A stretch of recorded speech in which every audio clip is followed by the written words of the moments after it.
होणार आहे त्या तिथली आर्थिक परिस्थिती सुद्धा बदलणार.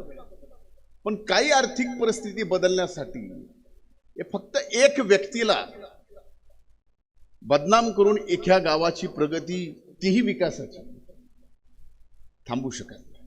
माझ्यासारख्याला तर मी काल माझ्या जीवनात एवढा कधीच अस्वस्थ झालो नव्हतो तेवढा अस्वस्थ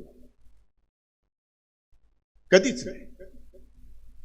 या बीड जिल्ह्यामध्ये कुठलीही घटना घडली, कुठलाही खडा पडला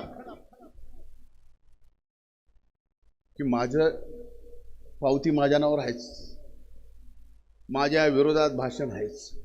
मी म्हणलं केलंय तरी काय, बर झालंय कुठं, कुणाचं झालंय, त्यो कोणत्या जातीचा, त्यो कोणत्या जातीचा, घेणं नाही देणं नाही,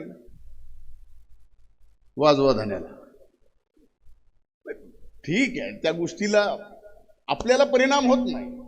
ते संघर्षाचं जीवन मी जगलंय. असंख्य आरोप घेईल, असंख्य आरोप करल, पण ज्यावेळेस करल मी कधीच हातात खरा कागद घेतल्याशिवाय कुणावर आरोप केला नाही. मला आज करायचंही नाही, मला काय या विषयावर बोलायचंही नाही. पण वस्तुस्थिती घ्या की यामुळं काय होत आहे. एक व्यक्तीला बदनाम केल्यामुळं आपल्या इकडे येणारी जी प्रगती आहे, कोण म्हणतं सिमेंट फॅक्टरी कशी आली, आज कशी कुणाला माहिती की सिमेंट फॅक्टरी कशी आली. ती सिमेंट फॅक्टरीची जमीन पासून सिमेंट फॅक्टरीला त्या माझ्याकडे असलेलं राखेचं टेंडर पूर्ण फुकट 1 रुपया न घेता त्यांना दिलं. त्यावेळेस ती सिमेंट फॅक्टरी तिथं आली. मलनाथपूरचा 80 मेगावॅटचा आपण प्रकल्प पाहतोय सोलारचा,